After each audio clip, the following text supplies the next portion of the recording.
cafezal em flor, quanta flor. Cascatinha e Nhana. Você provavelmente já ouviu falar dessa dupla sertaneja das antigas. Mas se você tem mais de 50 anos, você ouviu muitos sucessos deles. Vamos conhecer agora a sua linda história que começou no meio do século passado, quando não havia mídias sociais, nem a internet e nem ainda a televisão. A única coisa que equivaleria a um Google no tempo em que a dupla começou eram os circos. Os circos foram durante 4 décadas o meio de entretenimento que popularizou muitos cantores e duplas sertanejas, muito antes da invenção da televisão. Este é o documentário Vida e Obra de Cascatinha e Nhana.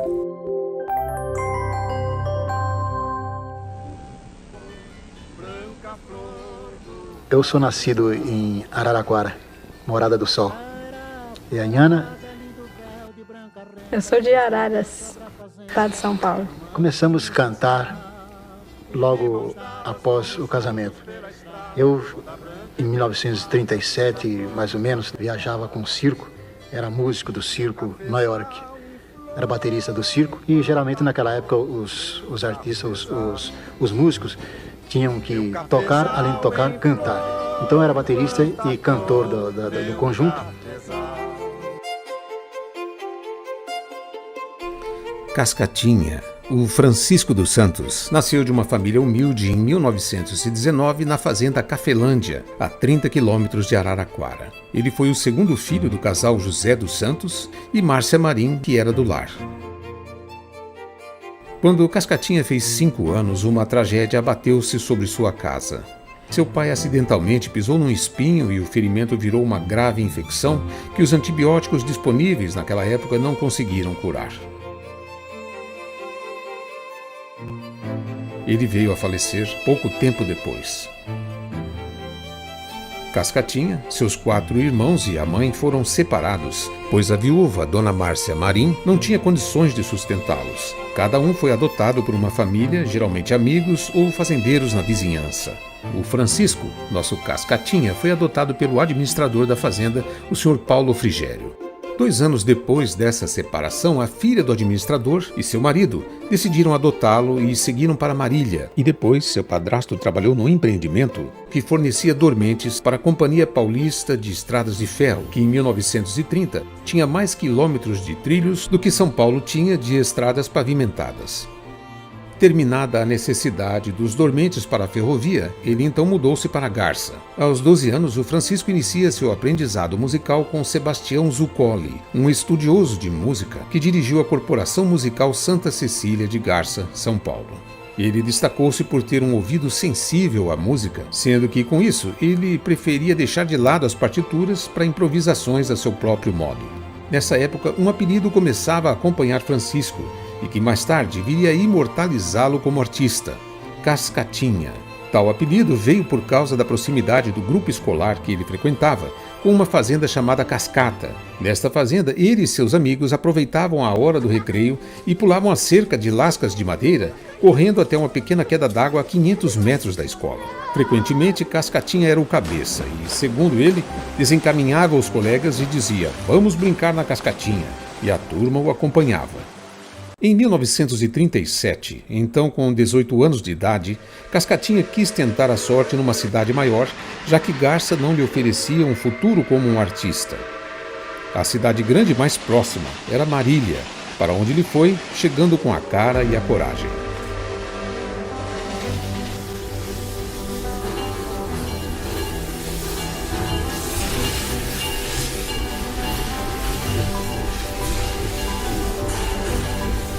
Francisco dos Santos começou então cedo sua carreira musical como baterista de circo.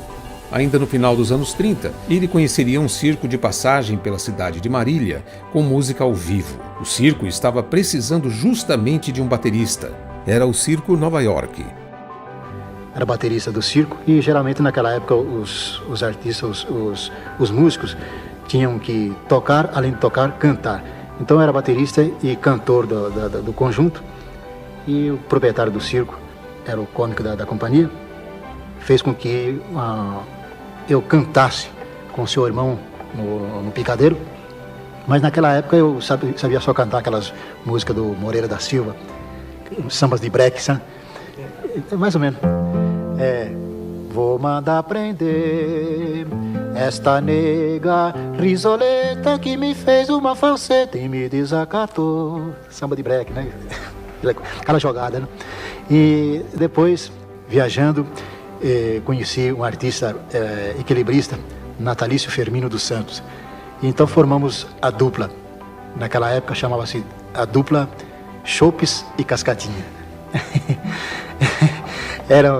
Era tipo assim de humorismo assim, agradável bem, porque não só humorismo, como também música séria. Cascatinha, conte uma piada pra nós. As piadas não lembro mais, não lembro, não dá pra lembrar, porque há muito tempo que a gente não conta piada, tá fora de forma. Em 28 de março de 1923, Ana Eufrosina nasceu no município de Araras, São Paulo, onde passou sua infância e adolescência. Desde cedo, Nhana já se envolvia com a música. Sua família tinha muitos músicos amadores.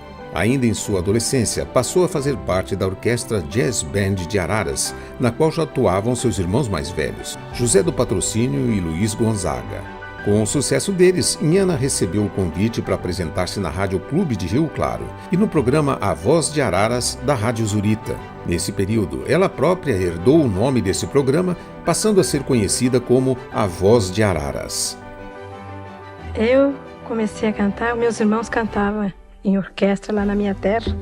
Nós fazíamos baile e minha mãe, eu fui cantar com meus irmãos, que minha mãe deixou. Eu me casei com 18. Não, tô fazendo as contas aqui, né?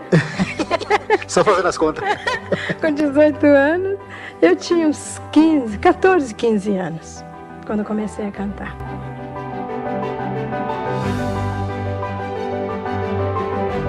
Mas depois, viajando, percorrendo o Interlã Paulista, para 1940, fim de 41, chegando na simpática e hospitaleira cidade de Araras, fiquei conhecendo esta criatura maravilhosa, a Nhana. E fui apresentado a ela como sendo a cantora da cidade. Ana Silva, a cantora de Araras. A Nhana era noiva. Me apresentaram e tal, e eu então, nossos olhos se encontraram, nossos olhos se gostaram e nós também se gostemos. Quando Francisco dos Santos e Ana Eufrosina da Silva casaram, a dupla Chopes e Cascatinha estava a serviço do Circo Nova York, que seguia sua turnê por cidades no interior paulista. Mas eles agora eram dois casais. Chopes e a sua esposa, que se chamava Argentina, e o Cascatinha com a sua Ana. Os dois parceiros decidem empreender uma tentativa na capital da República do Brasil, o Rio de Janeiro. Nesse ano de 1942, o Rio era sede das mais famosas rádios dentre as 106 emissoras do país. Todas elas nas ondas de amplitude modulada, as AM, pois as FM só existiriam 30 anos mais tarde. Em relação à audiência se destacavam as rádios Mairink Veiga, Rádio Nacional PRE 8 e Rádio Clube PRA 3. A dupla conseguiu alguns poucos êxitos que lhes davam algumas somas em dinheiro, um vale-jantar em restaurantes finos ou peças de roupas que não lhes serviriam para nada, como uma gravata borboleta e camisas que não batiam com a sua numeração. Assim, a necessidade de garantir seu sustento e o envio de dinheiro às esposas distantes em Araras levou-os a procurar novamente shows em circos, parques e antessalas de cinema. Pouco tempo depois, Ana junta-se à dupla e formam o trio Esmeralda, que durou pouco, vindo a terminar no final de 1942. Em 43, criam a dupla, mas Ana precisava de um nome artístico, pois o casal estava prestes a assinar um contrato com o Circo Estrela d'Alva, que estava deixando o Rio de Janeiro rumo ao interior paulista. Depois de algumas considerações, o casal adotou como nome da personagem feminina da dupla, Inhana, uma mistura das palavras Sinhá e Ana. Em 1943, a dupla tinha nome, mas não tinha endereço. Do Circo Estrela d'Alva partiu para o Circo Ita, das Irmãs Alves. Do Circo Ita, partiram no segundo semestre para o Circo das Irmãs Miranda, onde a dupla permaneceu até o Natal. Cascatinha contou numa entrevista que, naquele Natal, o que o salvou foi a solidariedade do artista circense Eduardo Souza, cuja esposa era malabarista e os dois filhos faziam números infantis. O Circo das Irmãs estava sem dinheiro para investimentos em propaganda e sem público. Eduardo Souza, condoído com a situação do casal, deu-lhes 10.000 réis do pouco que tinham. Isso deu para um pouco de arroz, outro tanto de feijão e 2 nacos de costela de porco. Essa foi a ceia natalina nesse período difícil. Prosseguir naquelas condições não seria mais possível. Por meio de contatos com artistas obtidos em Casa Branca, Cascatinha descobriu que em Ribeirão Preto encontrava-se armado o enorme Circo Universal de Máximo Bernardo. Ele então decidiu tentar a sorte. Ele e a esposa apanham um trem da meia-noite para amanhecer em Ribeirão Preto. Com 0 tostões no bolso, eles seguiram a pé no meio da madrugada da estação até o circo, chegando com o sol clareando a manhã. Tudo inútil. O elenco estava completo.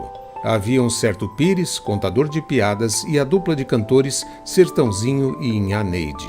Máximo Bernardo, no entanto, sensibilizou-se com a situação do jovem casal de artistas. Foi quando ele indicou-lhes o português Adriano Ribeiro de Souza, que estava montando em Araraquara o grandioso Imperial Parque Teatro, com muitas atrações, roda gigante, picadeiros e que incluía números musicais.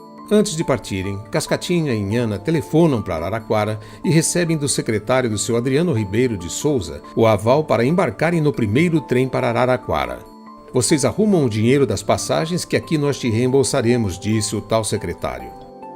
Para lá seguiram ambos, sendo recebidos na estação pelo mesmo, que cumpriu o combinado, alojando-os num hotel da cidade. O momento da apresentação surgiu numa sexta-feira de março de 1944. Naquela noite, o português dono do parque não pôde assistir à estreia, mas encarregou sua esposa e o secretário de acompanhar a dupla, além dos artistas mais antigos da companhia. Se a tal dupla, Cascatinha e Inhana, agradar, ela fica. Se não, ela nem precisa voltar pro hotel. Vão direto pra rua, teria dito o dono do parque. O show foi um sucesso tão avassalador que os próprios artistas do circo, além do público, aplaudiram de pé a dupla. O português foi logo informado do sucesso.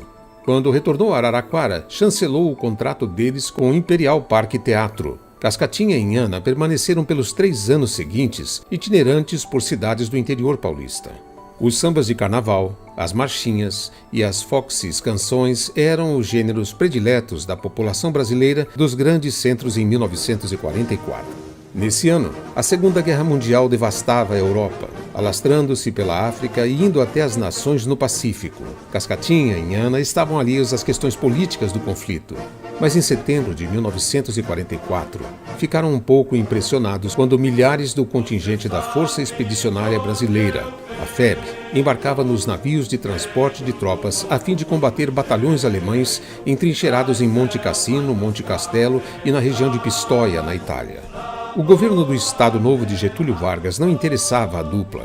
Ao contrário, lançamentos como o samba Atire a Primeira Pedra, de Ataúfo Alves e Mário Lago, e outras canções da época, eram de seu gosto, pois as apresentações que promoviam eram recheadas por músicas sertanejas, boleros, toadas, rancheiras, modinhas, sambas, tangos brejeiros, baiões e as primeiras guarânias. No ano de 1947, se apresentaram pela primeira vez numa estação de rádio. A Bauru Rádio Clube, em seus programas Luar do Sertão e Cirquinho do Benjamin. Em 1948, passaram a atuar na Rádio América, em São Paulo, e em 1950 são contratados pela Rádio Record, onde trabalharam até 1962. Em 1951, seu primeiro disco é gravado pela gravadora Toda América, cantando a canção La Paloma, de autoria de Sebastián Iradier, compositor espanhol de 1863, e Pedro Almeida, e a toada brejeira Fronteiriça, de José Fortuna, um dos compositores favoritos de Cascatinha. Aqui ouviremos um trecho de La Paloma nas vozes da dupla sertaneja riopretense Júnior e Cristiano.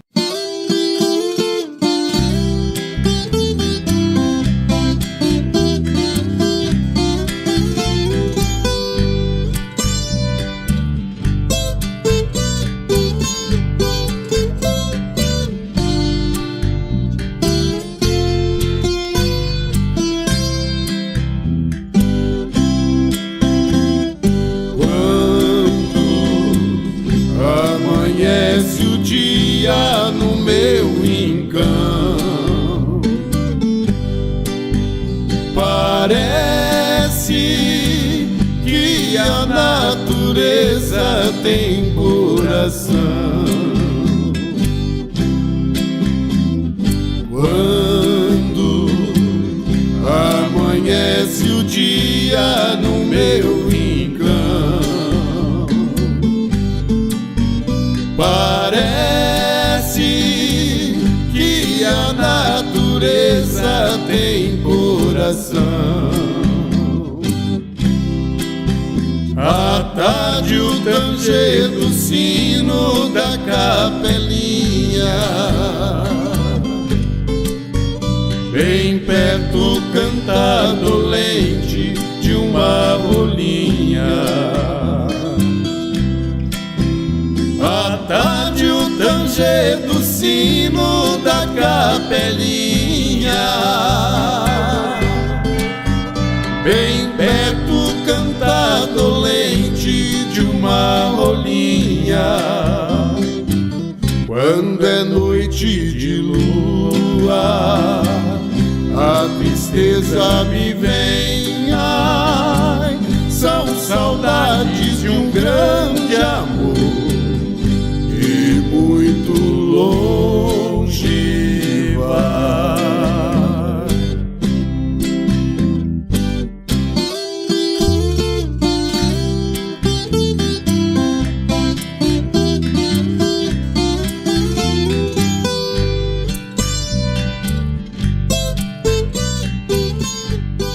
No ano seguinte, em 1952, eles gravam duas canções que seriam dois de seus maiores sucessos, assim como da própria música popular brasileira. Meu Primeiro Amor, uma composição de Hermínio Jiménez, com versão de José Fortuna e Pinheirinho Júnior, e a Guarânia Índia, de José Flores e Manuel Ortiz Guerreiro, também com versão de José Fortuna. Índia vendeu 300 mil cópias só no primeiro ano de lançamento e até os anos 1990 vendeu mais de 3 milhões de discos. Índia, que era uma das músicas preferidas do presidente Juscelino Kubitschek, mereceu diversas gravações por outros intérpretes ao longo dos anos. Vamos ouvir esses sucessos na voz de Júnior e Cristiano.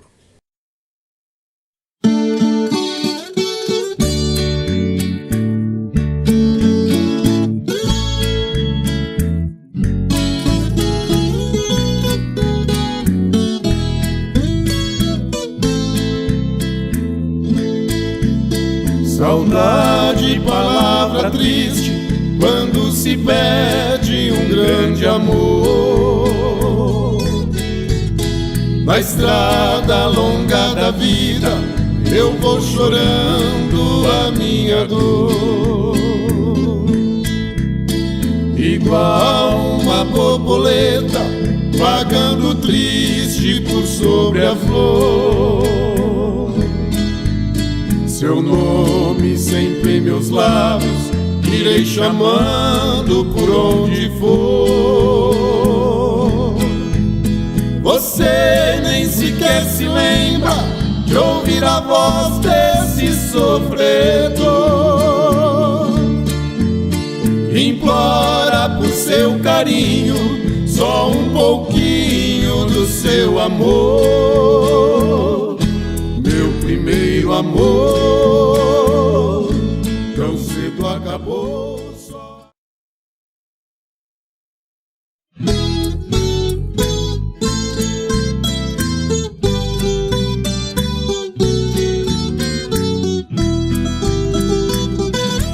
Índia, seus cabelos nos ombros caídos, negros como a noite que não tem luar. Seus lábios de rosa para mim sorrindo, e a doce meiguice desse seu olhar. Índia da pele morena, sua boca pequena, eu quero beijar. Índia, sangue tupi,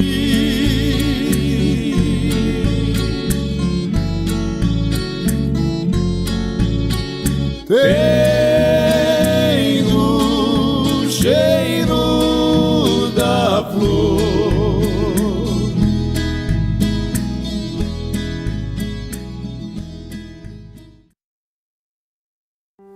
Em sua trajetória de grandes sucessos, eles receberam o prêmio Roquete Pinto. Esse troféu, idealizado pelo locutor e produtor de TV Blota Júnior, é uma homenagem a Edgar Roquete Pinto, considerado o pai da radiodifusão do Brasil. Ser premiado com um papagaio dourado desses era no Brasil o equivalente a um Oscar da excelência em rádio e televisão.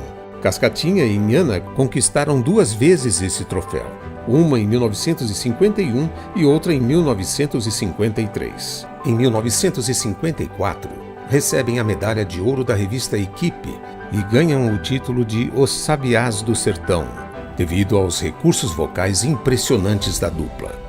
Em 1959, lançam outro grande sucesso, a Guarânia Colcha de Retalhos, de Raul Torres. Nesse mesmo ano, Cascatinha é promovido a diretor artístico da gravadora Toda América.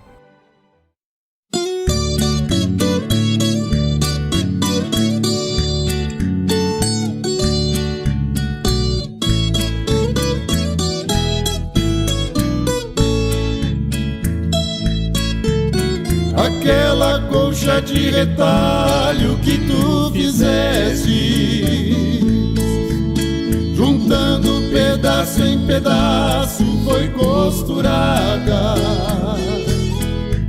Serviu para o nosso abrigo em nossa pobreza. Aquela colcha de retalho está bem guardada. Agora na vida rica que estás vivendo,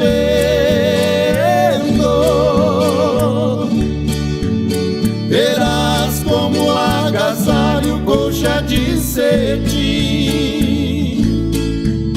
Mas quando chegar o frio no teu corpo enfermo, tu has de lembrar da colcha e também de mim.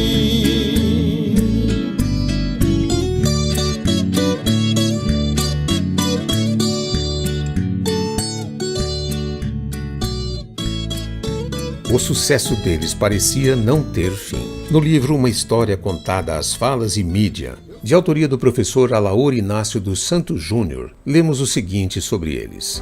Abre aspas.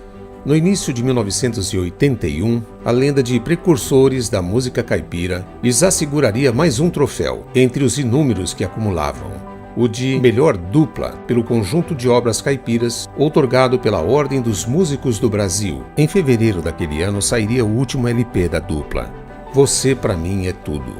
Neste mesmo mês, cerca de 50 mil pessoas aplaudiram entusiasmadas a apresentação de Cascatinha e Inhana no Festival de Música na Praia, que a Secretaria da Cultura realizou na Praia do Gonzaga, em Santos. Embora ocultasse das pessoas mais próximas, Inhana, então com 58 anos de idade, sentia-se afadigada, como revelaria Cascatinha a este trabalho. Mas ambos aguardavam com uma ansiedade infantil a chegada do dia 20 de junho de 1981, quando, com a presença de representativas duplas de artistas, como Tonico e Tinoco, Milionário e José Rico, entre outras, seriam comemorados os 40 anos da dupla Cascatinha e Inhana, num bem organizado concerto no Maracanãzinho, no Rio de Janeiro, intitulado A Grande Noite da Viola. No início da tarde de 11 de junho de 81, no entanto, enquanto encontrava-se sozinha em casa, no bairro do Ipiranga, em São Paulo, onde residia com o marido, Inhana sentiu-se mal e foi até uma farmácia na vizinhança. Lá foi levada pelo farmacêutico ao Hospital Leão 13, onde faleceu. No dia seguinte, alguns jornais estampariam reportagens sobre os momentos finais da cantora. Todas elas, e também o laudo médico do hospital, apontavam as complicações cardíacas como causa da morte, que ocorrera às 16h30. No jornal O Estado de São Paulo, a notícia foi emblemática. Dupla sertaneja perde sua voz feminina, Inhana. Emissoras de rádio, especialmente as mais populares, fizeram programas especiais apresentando os sucessos da dupla. Em 1982, Cascatinha grava um disco solo pela gravadora Continental, o emblemático Canto com Saudade. Mas o gosto popular vigente já não se interessava pelo sentimento de saudades. Comercialmente no rádio e na TV, baladas como Lança Perfume ou Baila Comigo, da cantora e compositora Rita Lee Jones, estavam distantes do romantismo das músicas caipiras. Já no início dos anos 90, em São José do Rio Preto, ele conheceu a também viúva Helena Lopes da Silva, que também era uma fã da dupla, com quem se casou. Em 1983, Cascatinha ficou muito abalado com a morte de seu parceiro, compadre e amigo José Fortuna. E no final de 1995, outro abalo. Depois de um mal-estar, exames revelaram que ele sofria de uma cirrose hepática crônica, doença que lhe tiraria a vida em 1996. Fecha aspas. Como comentário final, é importante salientar que a dupla Cascatinha e Inhana foi a personificação da transformação cultural no campo da música popular, preconizada pela Semana da Arte Moderna de 1922, em São Paulo. Ela marcava a renovação do contexto artístico e cultural urbano e buscava renovar a arte brasileira nos campos de literatura, das artes plásticas, da música e da arquitetura. Nas palavras do professor, jornalista e pesquisador Romildo Santana, temos o seguinte: as guarânias de Cascatinha e Inhana, celebradas pela Tropicália, concretizam um dos ideários da Semana da Arte Moderna, a união dos países latino-americanos.